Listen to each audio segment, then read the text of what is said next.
Il Kenya, un paese in cui investire. Qual è l'obiettivo di questo progetto?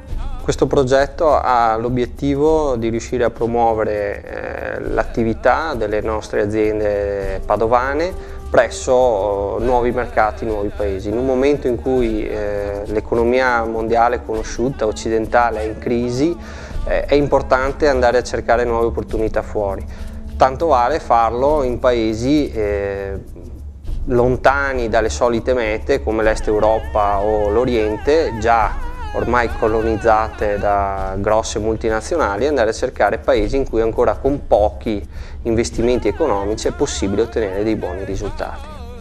Che cosa avete già fatto nell'ambito di questo progetto? Abbiamo già realizzato una brochure e tutta una serie di documenti in file elettronico che sono possibili da ritirare sia presso GC che Padova Promex, e abbiamo tenuto un convegno venerdì 13 luglio in cui abbiamo spiegato che opportunità può dare un investimento in Kenya.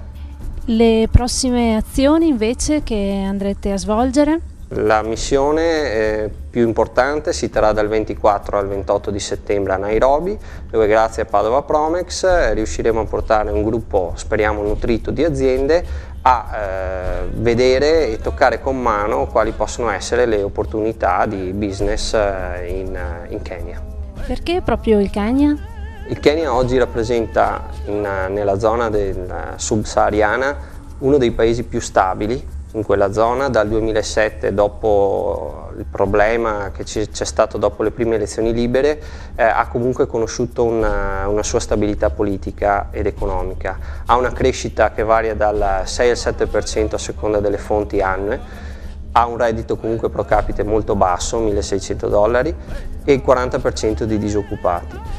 Con questi numeri può essere molto interessante arrivare per primi e investire in un paese del genere. Dire essere i primi non è corretto, in quanto in questo paese sono già presenti forti investimenti di Cina, India, Emirati Arabi e Stati Uniti, quindi vuol dire che è un paese dalle potenzialità enormi se questi grandi stati ci sono già arrivati. Quante aziende hanno già dimostrato interesse verso questo progetto e quali sono le opportunità concrete che queste aziende potrebbero trovare in Kenya? A oggi, grazie anche a tutta la pubblicità che Padova Promex sta facendo a questo progetto, abbiamo circa 18-19 aziende che hanno manifestato un certo interesse. Ora dobbiamo vedere se questo interesse poi si concretizzerà.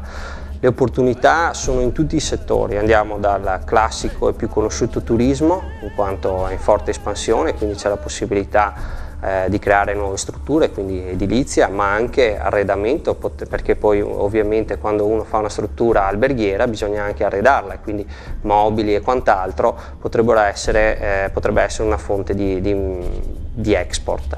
La pesca, il mercato dell'export del Kenya verso l'Europa è stato praticamente azzerato alla fine degli anni 90 per dei problemi sanitari, ma oggi sono passati ormai più di 15 anni, quindi potrebbe essere anche che i problemi siano risolti, e vedere se è possibile riprendere questo tipo di mercato. Dall'industria, l'industria è forte espansione in ogni suo settore, necessitano di macchinari, attrezzature, formazione e quant'altro, quindi la possibilità per le aziende padovane di esportare lì i propri prodotti. Non è da sottovalutare ad esempio il discorso energetico.